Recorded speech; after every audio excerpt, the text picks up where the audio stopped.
Vamos a hablar de modelo vista controlador o MVC de ASP.NET. Ya específicamente como la tecnología que vamos a estar utilizando para desarrollar nuestras aplicaciones.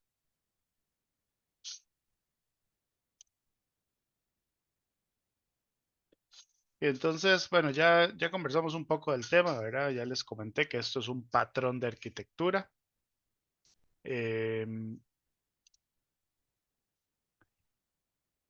Que básicamente nos dice, nos indica que las aplicaciones vamos a escribirla como una amalgama de tres tipos de componentes. Hay tres grupos de componentes. Los modelos, las vistas y los controladores. Por eso se llama MVC, de modelo vista controlador. No es exactamente capas, ¿verdad? Eso no es exactamente así. Eh, Sino que son como agrupaciones que se le dan a los componentes que conforman la estructura de una aplicación, en este caso web. Entonces tenemos lo primero, lo que son los modelos. Un modelo podemos tener de dos tipos, de estructura de datos y de lógica de negocios. ¿Qué es un modelo? Es, digamos, como una estructura de algo que yo quiero utilizar en mi aplicación. Entonces, si yo en mi aplicación quiero utilizar productos, entonces yo creo un modelo, una clase que represente ese producto, con los atributos de ese producto, con los tipos de datos. Sí, esa clase, la clase, digamos, producto, es un modelo de lógica de negocios, de esos que están por acá, que dicen Business Logic Models. ¿Ok? Entonces, cualquier elemento que yo quiera representar en mi aplicación, eso es un modelo. Se parece mucho, se va a parecer en gran parte a la capa del DOM de la de capas. Sin embargo, no es exactamente igual porque puedo tener otros modelos, por ejemplo, los modelos de estructuras de datos, ¿verdad? Que son cuando yo quiero representar una colección de elementos, una estructura de datos con elementos adentro. Entonces, digamos que tiene cierto parecido con la capa del DOM, pero no es exactamente igual, ¿verdad? Porque aparte de esos objetos del dominio, puedo tener otras cosas adicionales, como son esos modelos de lógica de negocios. Entonces, esos modelos son eso. Imagínense los moldes, ¿verdad? Las clases que representan las cosas que yo quiero utilizar dentro de mi aplicación. Tenemos las vistas, que ahí sí, la vista es lo que le mandamos al usuario. Un segundito, por favor.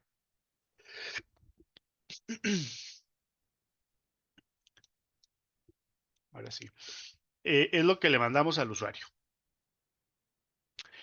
Eh, es la interfaz gráfica, ¿verdad? Con la cual interactuamos al usuario.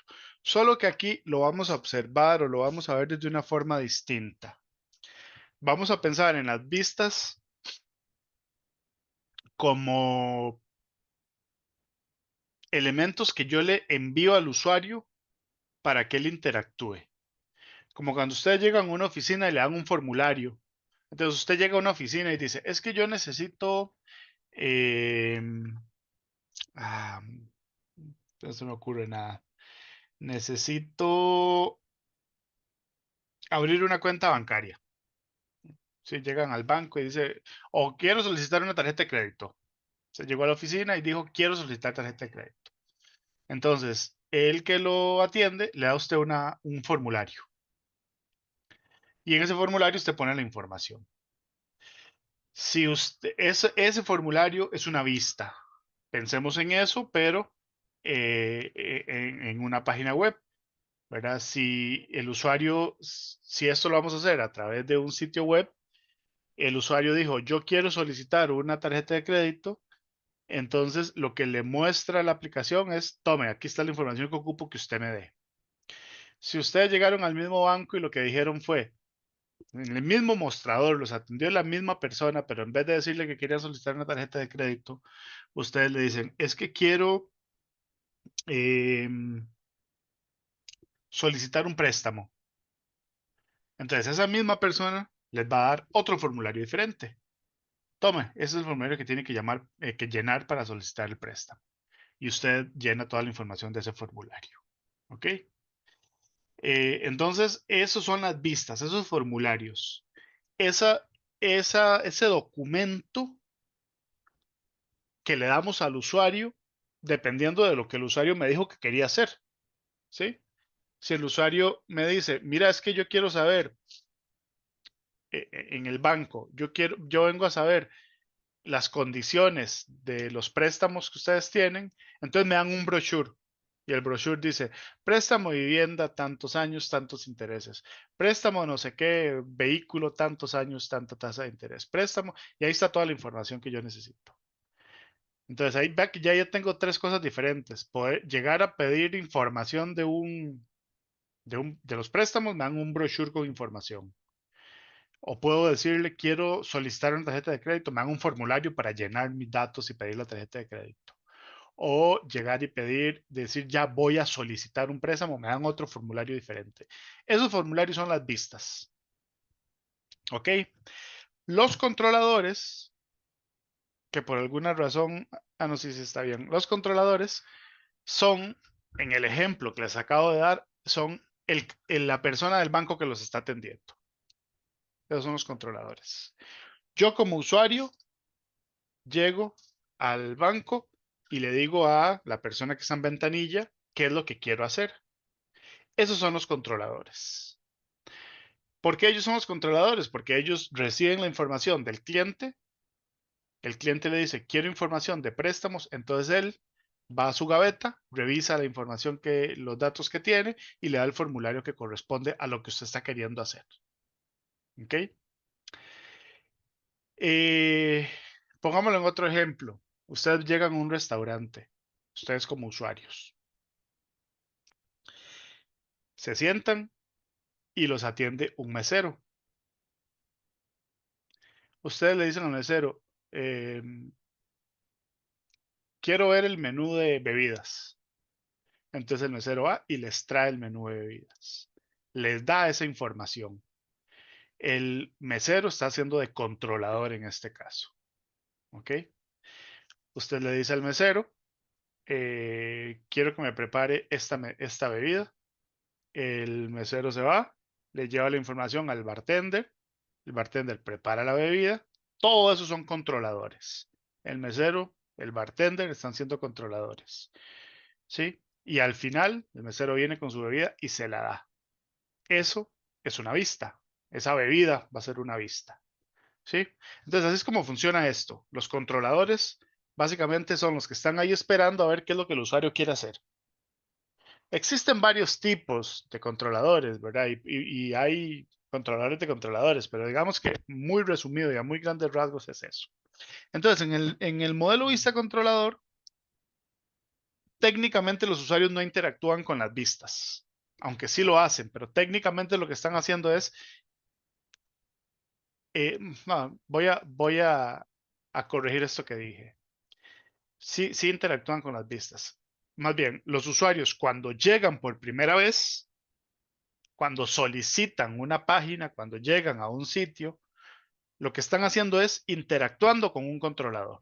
Le están diciendo a un controlador, yo vengo a esto, yo vengo a solicitar un préstamo, yo vengo a pedir una tarjeta de crédito. ¿Sí? Entonces el controlador dice, ajá, usted viene a pedir una tarjeta de crédito, voy a ir un momento allá atrás y él se va para allá atrás y va y busca en el archivo y va y trae el formulario y le dice, tome, aquí está el formulario. O en el ejemplo del restaurante, ustedes llegaron y le dijeron al mesero, yo quiero esta bebida. El mesero, con esa información con la que usted está interactuando, o más bien que usted le está facilitando, él se va para allá y habla con el bartender y el bartender prepara la bebida. Todo eso son controladores hasta que viene la bebida. ¿Ok? Entonces, para entenderlo así, usuario interactúa con controlador, el controlador hace algo y le devuelve una vista.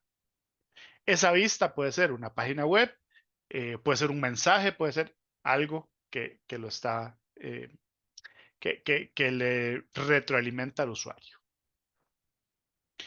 Entonces, bueno, aquí está el resumen de lo que acabo de decir. MVC en resumen. El usuario interactúa con un controlador. El usuario llega a, a, al sitio web, pide una página o pide hacer algo. Mira, me salieron puros unos aquí. Se jodió la numeración, no importa. Llama a un modelo, perdón, el controlador interactúa con los modelos, ¿verdad? Él crea instancias de los modelos, hace lo que tenga que hacer. El controlador llama a una vista y le pasa una instancia del modelo. ¿Qué es esto? Pensemos en el ejemplo del banco, pero ahora desde un sitio web. Entonces, yo pienso en el ejemplo del banco, voy a volver al anterior. Yo voy a tener el controlador, que es la persona de la ventanilla, pero ahora ya no es una persona, sino que es una entidad digital. Algo que está esperando que yo solicite un trámite. Tengo las vistas, que son las pantallas que voy a tener en mi aplicación, y tengo un modelo que representa las cosas del banco. ¿Qué cosas? Un modelo para tarjeta de crédito, un modelo para préstamo, un modelo para cuenta bancaria, un modelo para cualquier elemento del banco, tengo modelos. ¿Ok? Entonces, cuando yo llego a la página y digo, voy a solicitar una tarjeta de crédito, el controlador lo que hace es va a la carpeta de modelos, crea una instancia del modelo tarjeta de crédito o del modelo de préstamo, ¿sí? Llama a la vista, que sería el formulario, y le pasa la instancia del modelo. ¿Ok? Entonces, en esta vista, el usuario va a poder digitar sus datos, va a poder poner su nombre, su cédula, el monto del préstamo, todos los datos. ¿Ok? En la vista. ¿Para qué? Para que en esa vista poder escribir o leer el modelo. Sí, yo tengo una clase de préstamo y la clase de préstamo tiene eh, un, o una clase algo más fácil. Sí, no, está bien, la clase de préstamo. Tengo un monto y tengo una tasa de interés en la clase, en el modelo de préstamo. Bueno, en la vista es donde yo puedo digitar todos esos datos y esa vista escribe en la clase préstamo que va a ser el modelo. ¿Ok? Entonces, esto es MVC. Usuarios interactuando con controladores. Los controladores eh, hacen instancias de los modelos y los controladores interactúan con esos modelos, ¿verdad? Y desde la vista, digamos que se lee o se escribe en la instancia de ese modelo.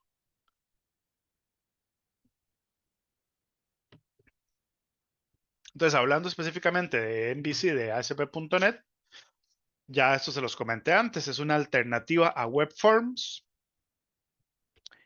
que se introdujo en el 2009 en la plataforma .NET. Es un framework para desarrollo de aplicaciones web basado en un patrón de arquitectura.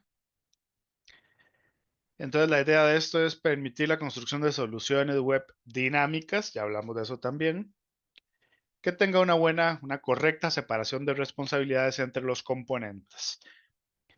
Ya ustedes en los cursos de Progra han hablado de separación de responsabilidades, de cohesión y acoplamiento, ese tipo de cosas. Ok, aquí es lo mismo. Queremos que los componentes estén muy separados, las responsabilidades estén muy separadas entre unas componentes y otros. En el ejemplo que vamos a estar haciendo, en las siguientes semanas, aquí ustedes van a ver lo que es reutilizar código. Aquí es donde van a ver el sentido de la reutilización de código. Porque vamos a empezar, vamos a crear una aplicación con una estructura y vamos a hacer vamos a usar un patrón de diseño para acceso a datos, uno diferente al patrón de diseño que ya conocen ustedes. Y después de eso vamos a reutilizar eso 400,000 veces. El mismo código para todo lo vamos a utilizar. Entonces, MVC, bien aplicado, permite una reutilización muy, muy, muy amplia. Ventajas de MVC, separación de responsabilidades, ya acabo de hablar de eso. Mejor rendimiento con respecto a otras tecnologías, por ejemplo, WebForms, ya les hablé de eso, ¿verdad? Porque en WebForms teníamos lo que se llamaban server controls, también les hablé de eso hace un rato, que son esos elementos que se tenían ahí del lado del servidor, ¿verdad? Y WebForms se basa en la naturaleza stateless del protocolo HTTP. ¿Qué significa stateless? No sé cuál sería una traducción textual de stateless, pero es algo así como carente de estado. ¿Qué significa eso? Significa que el servidor interactúa con sus clientes, pero el servidor, dentro del servidor, yo no tengo cargado en memoria toda la información de lo que los clientes están haciendo en ese momento, sino que yo al servidor, yo como cliente al servidor, le digo, ocupo hacer tal cosa. El servidor me da esa información, ejecuta lo que tiene que ejecutar y se olvidó del cliente.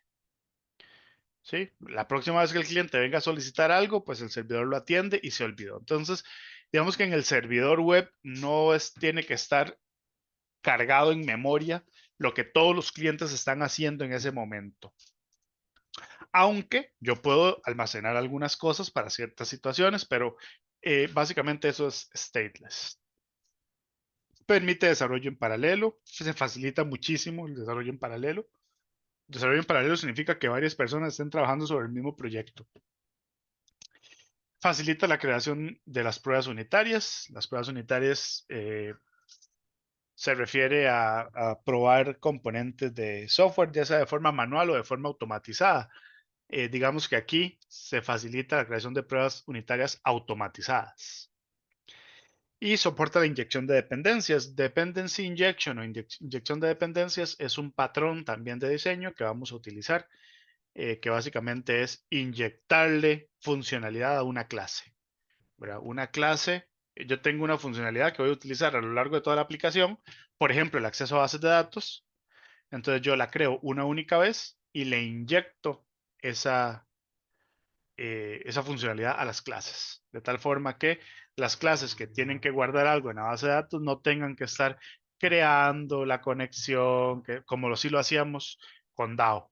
Con inyección de dependencias yo hago una única clase que se encarga, por dar un ejemplo, ¿verdad? Porque también sirve para otras cosas, una única clase que se encargue de todo lo que es acceso a datos y yo se le inyecto a las clases, ¿verdad? Básicamente es pasarlo por parámetro y las clases que utilicen la base de datos simplemente dicen base de datos, créeme tal objeto y la clase encargada de eso instancia lo que tiene que instanciar, crea y hace todo lo que tiene que hacer. Entonces la inyección de dependencias ayuda muchísimo a la reutilización de código. Eh, un poco de historia. Antes bueno, entre el 96 y hasta el 96 teníamos lo que se llamaba ASP, ¿verdad? Que era Server-Side Scripting. ¿Qué es esto? Bueno, que podemos ejecutar algunos comandos del lado del servidor con lenguajes de scripting. Eh, Muy limitado lo que se podía hacer. Estamos hablando aquí de .NET, ¿verdad? Ya en el 2002, digamos, se crea una tecnología propiamente para web que se llama ASP.NET, pero con algunas desventajas que era la cantidad de datos transferidos a través de la red. Ya eso se los expliqué antes también. El code behind, que también se los expliqué antes, ¿verdad? Que es como todo ese código que estaba, entre comillas, detrás de los formularios, que era código que se ejecutaba al lado del servidor. Y había algo que se llamaba la cadena de eventos, que básicamente es lo que, cómo funcionan las aplicaciones de escritorio. ¿Verdad? La cadena de eventos significa que cuando yo cargo un formulario, primero se ejecuta el evento, se ejecuta un evento que se encarga de crear los componentes del formulario, luego se ejecuta otro evento que crea o que pinta esos controles en el formulario, luego se ejecuta el evento load del form, luego se ejecuta un evento cuando ya el form terminó de cargarse y así sucesivamente. Se ejecutan una gran cantidad de eventos en el ciclo de mostrar un formulario, en el ciclo de dar clic a un botón. Y esto por sí solo no es malo, pero a veces complica mucho cuando estamos trabajando en una aplicación en la que el cliente está en un lado y el servidor está en otro lado.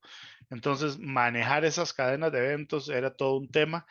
Eh, y provocaba esto, la gran cantidad de datos que se transferían.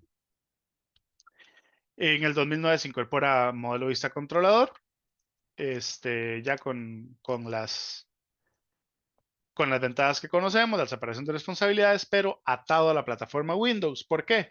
Porque en el 2009 se incluye ASP.NET dentro de la tecnología .NET tradicional, que era la tecnología que solo corría sobre Windows, ¿verdad? Entonces, eso significa que el servidor web sí o sí tenía que ser Windows. En el 2016 se crea .NET Core y ahora sí, ya .NET Core dice, yo soy multiplataforma, ya no tengo que estar sobre un Windows y puedo correr sobre otras plataformas. ¿Verdad? 2017, .NET Core 2, 2018, .NET Core 3, 2019, .NET Core 3.1, 2020, .NET 5 y por aquí tenemos una línea del tiempo hasta 2023, hasta finales de 2023, en el cual hoy en día estamos con la versión LTS de .NET 8. Sí, en este contexto LTS significa long term support, que aquí, por aquí está, ¿verdad? El long term support significa que